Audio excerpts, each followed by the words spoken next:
Hi, everybody, and welcome to the latest conversation in Making Light. I'm Julie Hirt, And I'm Kate Foggo. and today we're going to talk about, we'll see, because I have a question for Kate around, and I know she's got lots of answers on this, but I have a lot of questions around particularly the entity known as Abraham Hicks.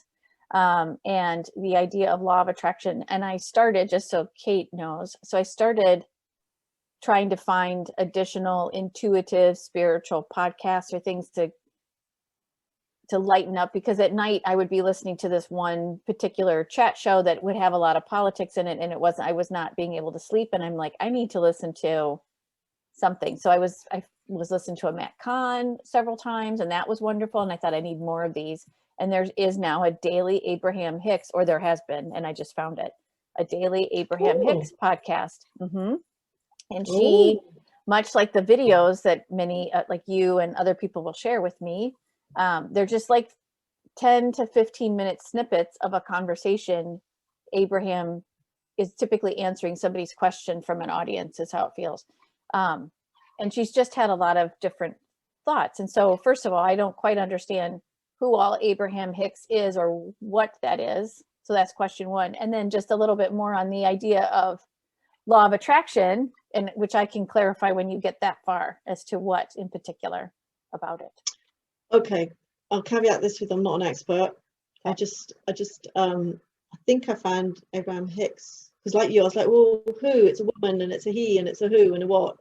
And I think it was Jess Lively. My sister put me onto Jess Lively. That's Jess C for Cookie Lively, and she does a lot of talking. She calls herself an Abrahamston. She'd sort of been talking about Abraham, and I was like, what's that? And I think I listened to a bit, and I was intrigued. She was going off on a rant, and she's very for me it was mesmerizing, but I didn't really understand. I think it was just too far on for me at that time, so it just sort of faded away because it just blew. I was like, what? Yeah, I don't understand. There was just too many questions, and it sort of faded away, but it's come back in a big way. And actually I'm very interested in this daily thing, because I pay for the podcasts, as in I pay monthly. I get 2 downloads a month, but I haven't been listening to them lately because they're not live. They're just her answering email questions, which are interesting, but it doesn't have this. It's just not as engaging for me as to actually hear her engaging with people. So is this something, did you sign up on her website for that? No, I was looking through I prefer Apple Podcasts because however, I know so many people are moving to Hulu, and that's fine, or not Hulu, Spotify, but I prefer Apple Podcasts. And so I was just searching through Apple Podcasts and found it. Yeah. And I just was searching under the phrase, I believe it was spirituality, and found a lot of things. And every one I picked up, it was like, that's the same thing, different take. And then within the search, I found Abraham Hicks, and I'm like, ooh, because I always find when she speaks, it's pretty powerful. So. Yeah. So she being Esther Hicks, and her husband Jerry Hicks, who has now transitioned. They transitioned how? Wait, sorry, transition. He's dead. Oh, he's passed away. Okay. I didn't know if because transition now can mean not only pass, like cross as in animals, cross the rainbow bridge, but could also mean moved, like sexual fluidity, gender fluidity. See. No, yeah, so I wasn't sure. Possible. Yeah. Well, no, he's dead, and he died quite a while ago. I guess it took me a while working through their stuff to I don't know the facts and figures, I'll be honest. But he was the sort of questioner. So when Esther started channeling, he would be the one. So much like when we read I Create. So he was the questioning mind to ask all these questions. And they are I want to say conglomeration, but that's not the right word. There is more than one of these non-physical entities, I think they call themselves. And Abraham was just a word that Esther came up, or they came up with, and that's how she refers to them, which is why so many people talk about Abraham, but they say she because it's Esther that's channeling. I've never seen Esther speak as Esther, and I would love to. Yeah, that was my next question. That was my next question, because every time she is speaking, I believe she's speaking as Abraham, and Yes. so it's a little, yeah. You'd I've have never to heard. look for an interview with Esther Hicks as opposed to Abraham Hicks. Okay. I mean, she does do them. She must do. And if you can find it, it's very hard to find. I think I did find it on YouTube. The original film. Oh, it's gone. We'll have to come back to it. But there was one of the first Law of Attraction films. They were in The Secret. That was it. So they were in the original, but it's very hard to find what is meant by the original. Apparently they were in the original one, and then there was a disagreement about how the publishing rights were going to go. And like you said about Oprah, we talk about advertising that, there was something along the lines that they no longer wanted to be associated with it. The publisher, or whatever you call it, wouldn't budge. I don't think there was any battle between them, but it was just agreed that they would cut them out because they couldn't come to an agreement about how that, because Esther and Jerry Hicks were always very particular about how their stuff is used, and rightly so, because they feel it's sacred. Yeah. And I don't know, she doesn't elaborate on what it was about, but I don't, there was no bad feeling in that, but they just were basically cut out, which is why a lot of people go, oh, I don't understand it, because they're not in film. Oh, that makes sense. That's really interesting, because I do remember years after I saw it, the film and the book came out and all that stuff, I do remember a bit of it, like a kerfuffle about it, but now, okay, but that was past. Okay. So that's who Abraham Hicks is. And is the main topic of conversation always law of attraction? And I kind of went like that because I thought, well, I guess maybe that is the basis of everything anyway, is the law of attraction. Yes. Okay. Yes. Interesting. Okay. So a question that I have today is, so of late, this idea of not waiting till it's perfect, or writing just for you, which has come to me when we've had a recent conversation with our coach, just writing for me, but also it's kind of like a glass half empty type of mentality. There was a gentleman on the podcast that I listened to today that was saying, my life is really good, my job is really good, I just got a $15,000 raise, all this good stuff. However, I want to do art and music and stuff, and I don't have the time, and I can't do it this way. And she said, by you putting the lid on it over here, you're putting the lid on it across the board.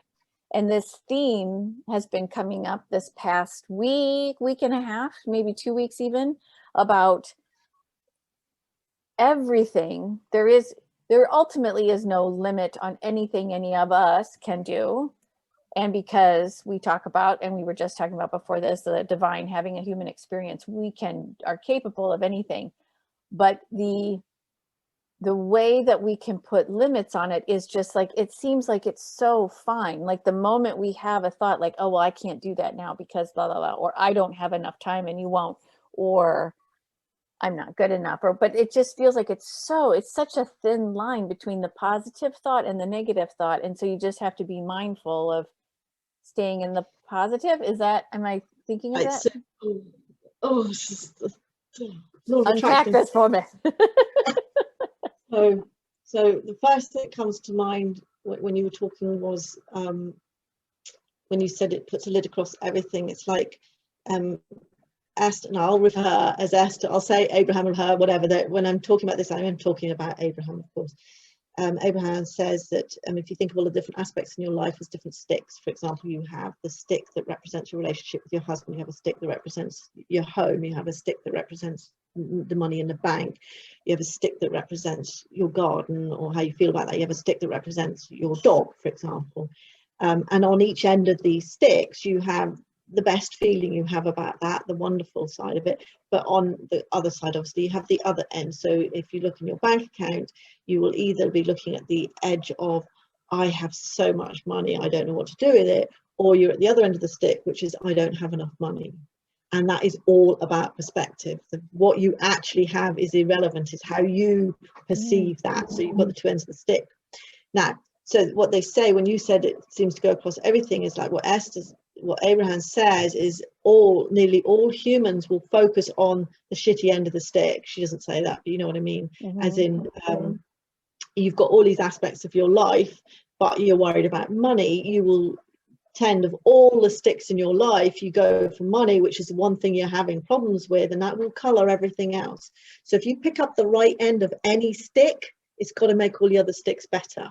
So she would say, go to Lucas, for example, your dog, where the chances are you are always at the happy end of the stick. You don't sit and, you know, unless you're worried about him or something's happening, you are so full of love and joy and happiness about him. Pick up the Lucas stick. Don't focus on the money stick, because that basically it's saying it's your vibration. Yeah. If the stick raises your vibration, it's better for everything across the board. Whereas if you get on the shitty stick about your money, you're going to be in a shitty stick on everything, because your vibration's down and you are bringing the lower vibration into your experience. Basically, you are a magnet. Whatever you are feeling about anything, you will be attracting that about anything.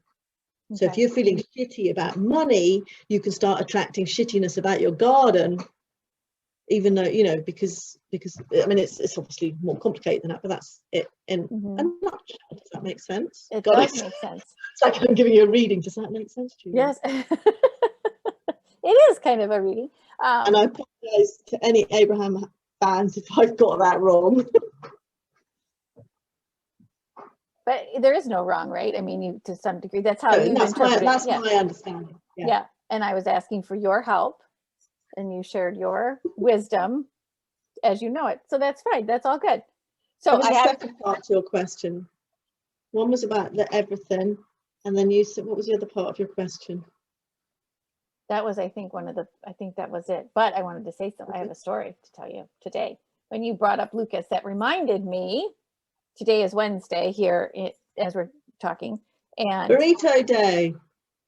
What? Yes, exactly. It's burrito day. I always get a breakfast burrito after I drop our dog off at doggy daycare so that he can continue to have his friends, and he loves it. So, so I'm driving to doggy daycare, and I'm really close. I'm like a block and a half away, and I'm at a stoplight.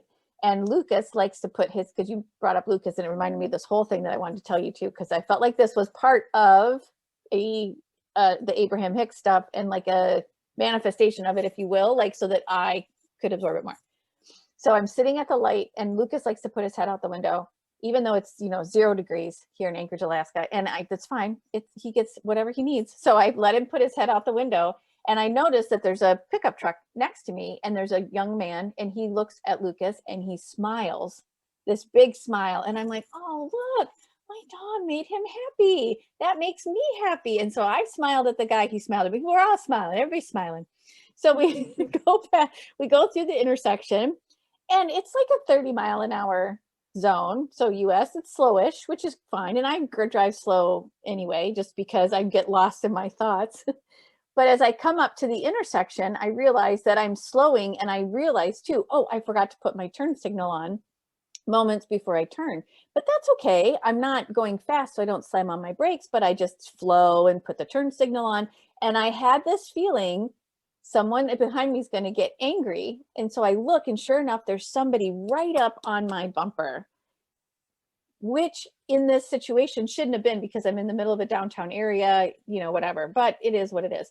So, but I turn the turn signal on, and I turn, and as I turn, I look in my side rearview mirror, and this woman is half out of her driver window like this, screaming at me. And I just started laughing, because I was just still in the excitement of how my dog made somebody smile.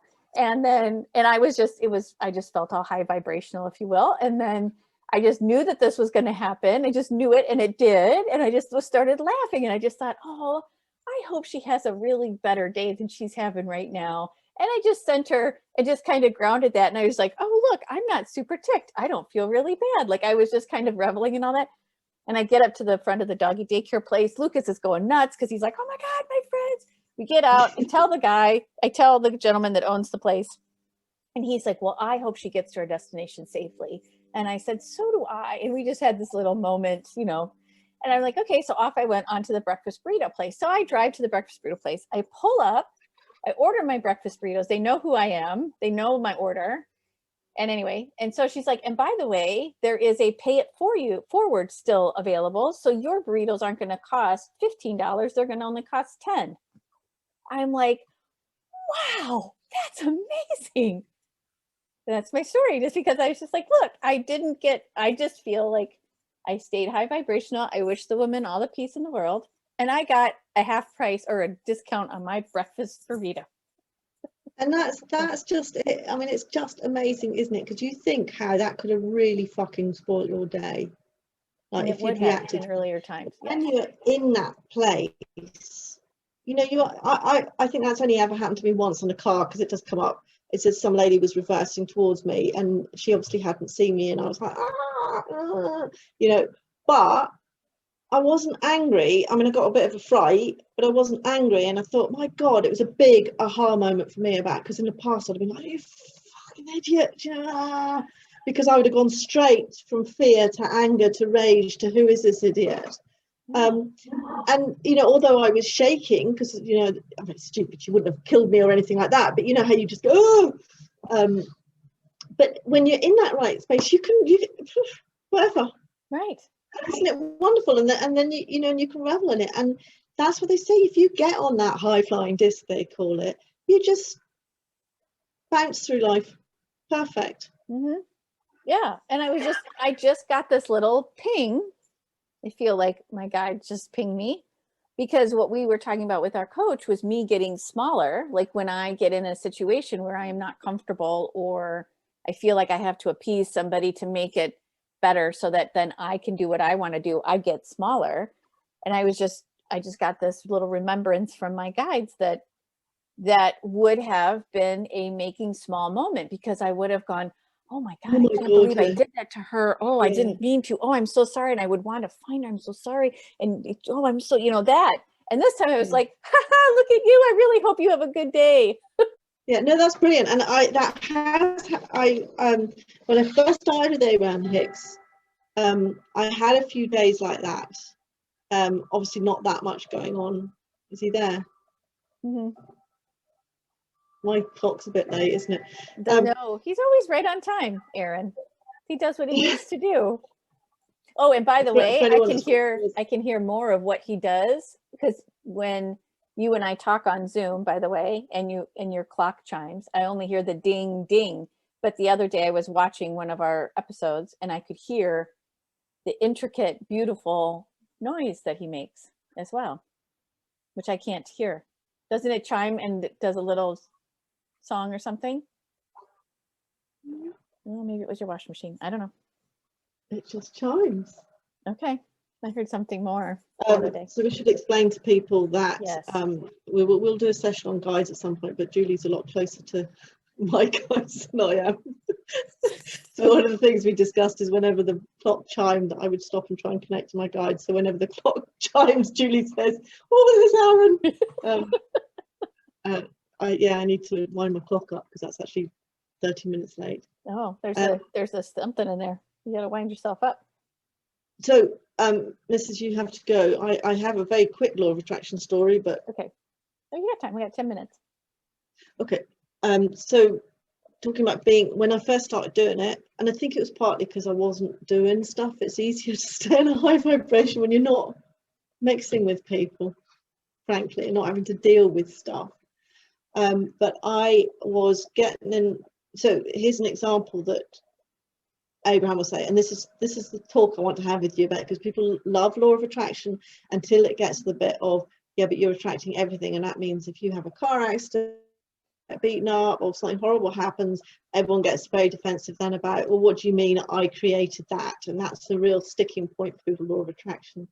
But like one of the examples she uses is if you were consistently in a high vibration, you wouldn't, you know, there's people say, what happened, an airplane crash or 9/11, and the response is, you just wouldn't be there. Like something would intervene to prevent you being there. It's not like you, well, maybe you would walk out, maybe you would be the one survivor, whatever, but also you just wouldn't, it just, something would have happened. And this is why, you know, all these people that get these amazing coincidences that for whatever reason they didn't take a flight and then the flight goes down. There's all these little tiny little things that happen that that throw a spanner in the works. So that's the thing. But one of these days where I was quite good on my high flying disc, as it were, it seems like a lifetime ago now, I had 3 issues. It was when we were building the guest house that to me were just insurmountable. They were just, I just couldn't see a way around them. I was really fucked off by them. Got myself in the right space, had a little meditation, whatever. And then literally within 15 minutes, they had all just completely resolved themselves in ways that I couldn't possibly have anticipated. And then I was just about to get in the car to go to meet my ex-workmates who are over the Forth Road Bridge.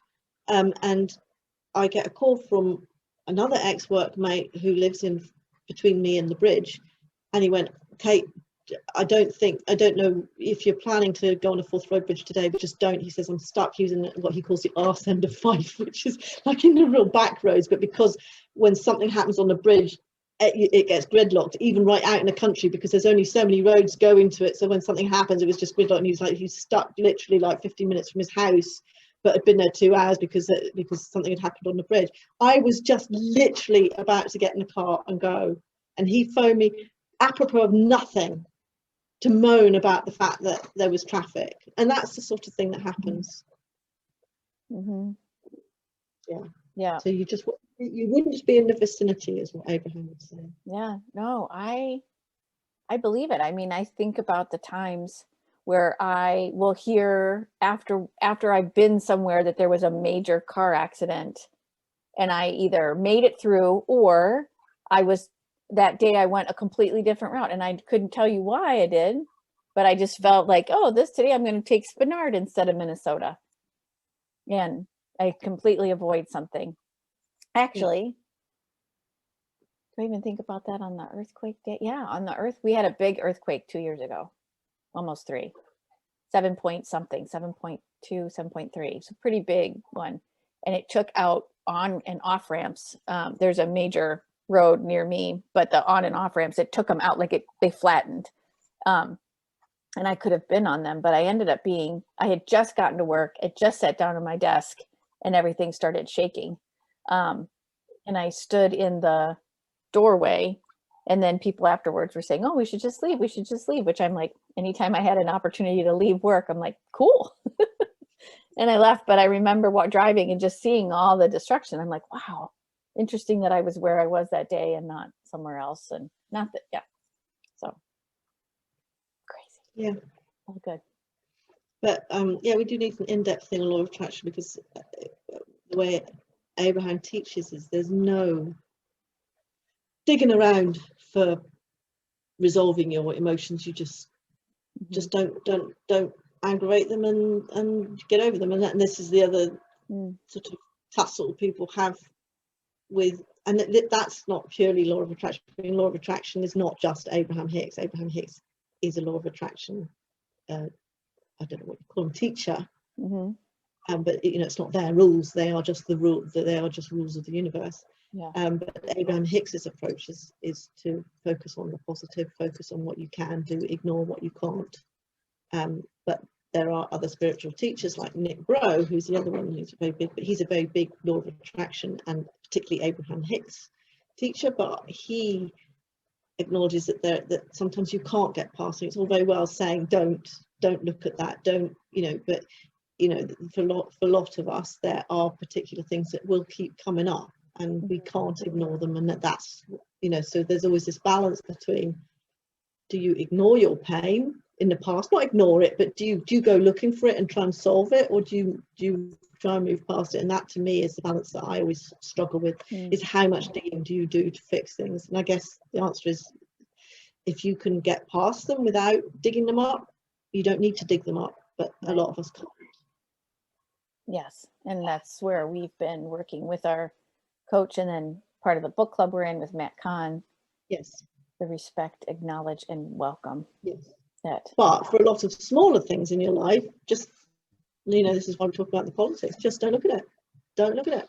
Yeah. Don't let it into your experience. Yeah. That's another conversation. It is another conversation.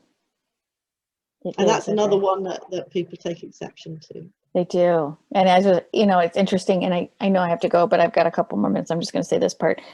When I was watching some of our previous episodes, as we continue to collaborate and figure all this out, you had said, don't watch the news, don't watch the news. And I watched my resistance to you telling me not to watch the news. And so I then have since, that was like last week, I want to say I rewatched that. So I've been observing myself watching the news, or when I get it's almost 6 o'clock, I can watch my favorite news program, which is the most balanced and unbiased news program in the United States, my humble opinion. Anyway, but I'm like, I was going to watch it, and then, but I've been noticing that it'll be 10 past the hour or 15 past the hour, and I've missed the best part of it. Oh, look at that. I don't miss it. So I just want to let you know that you help It is me. right, because I do not watch the news or anything like that, but I'm only human, and every now and then I click on that, what they call it, the sidebar of shame, something, like, oh, click here to find it, and then before you know it, and I did that early on in COVID, and it was some horrible story about somebody dying alone in an old people's home, and the family couldn't see them or be with them, and I was in tears for the rest of the day, and I was like, how much evidence do you need, Kate, that this is not okay for you? I cannot. Yeah. This isn't just law of attraction. As an empath, it just fucking ruins my day. Yeah. And I can't fix it. So you see, I get upset about it, because Right. it's so powerful. It is, we're all curious. Yeah. I have noticed too that there's one or two issues right now in the United States that I am watching, but now I'm watching it and saying, I read the little thing, if I see it, if I read the update from a reputable news organization, I read the thing, and then I'm like, I send that issue love and light, and I know they're going to find the best resolution for the greatest and highest good. That's what's been happening. So that's what I'm going to keep doing. Now, if everybody did that, yeah, we'll see. And then good for you. Maybe I'll not get yelled asshole. Get yelled at for being an asshole. Maybe what? No, because that woman, I'm just bringing it back around to the woman who called me an asshole today. May she have gotten to her destination safe.